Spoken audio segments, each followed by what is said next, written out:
সচৰাচৰ সাপ বুলি ক'লে আমি ভয় পাওঁ, কিয়নো সাপ এক বিষাক্ত প্ৰাণী। ইয়াৰ কামোৰত বহুত মানুহৰ প্ৰাণ গুচি যায়। সেইবাবে সাপ দেখা পালে আমি সাধাৰণতে দৌৰি পলাওঁ। সাপ এইখন পৃথিৱীত 130 মিলিয়ন বছৰৰ পৰাই আছে, অৰ্থাৎ ডাইনছৰৰ সময়ৰ পৰা এইখন পৃথিৱীত সাপ বসবাস কৰি আছে। পৃথিৱীত 2500তকৈও অধিক প্ৰজাতিৰ সাপ দেখিবলৈ পোৱা যায়, যাৰ ভিতৰত 20% সাপহে বিষাক্ত হয়। পৃথিৱীত দুটা দেশত সাপ দেখিবলৈ পোৱা নাযায়। এক নম্বৰ হৈছে আইচলেণ্ড আৰু দ্বিতীয় হৈছে এণ্টাৰ্কটিকা, কিয়নো এই দুখন দেশত বহুত ঠাণ্ডা হোৱাৰ কাৰণে ইয়াত সাপ বসবাস কৰিব নোৱাৰে। ভাৰতত প্ৰায় 300 প্ৰজাতিৰ সাপ দেখিবলৈ পোৱা যায়, যাৰে ভিতৰত 50টা প্ৰজাতিৰ সাপ বিষাক্ত হয়। প্ৰতি বছৰ গোটেই বিশ্বত প্ৰায় 1 লাখতকৈও অধিক মানুহ সাপৰ দ্বাৰা নিহত হয়।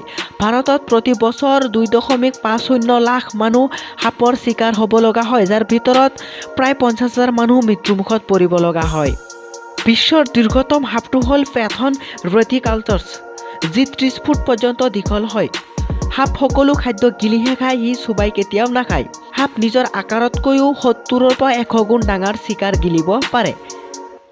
সাধাৰণতে পানীত থকা সাপবিলাক সিহঁতৰ ছালৰ সহায়তো অলপ উশাহ নিশাহ ল'ব পাৰে, কিয়নো যাতে সিহঁতে পানীৰ তলত গৈ বহুত সময় চিকাৰ বিচাৰিব পাৰে। বছৰৰ ভিতৰত এটা সাপে তাৰ নিজৰ ছালটো 3 বাৰ সলনি কৰা দেখা যায়। পৃথিৱীত 70% সাপ কণী পৰা দেখা যায় আৰু বাকী 30% সাপ পোৱালি জন্ম দিয়ে। ব্ৰাজিলত অৱস্থিত স্নেক আইলেণ্ডত সাপৰ জনবসতি আটাইতকৈ বেছি ঘন।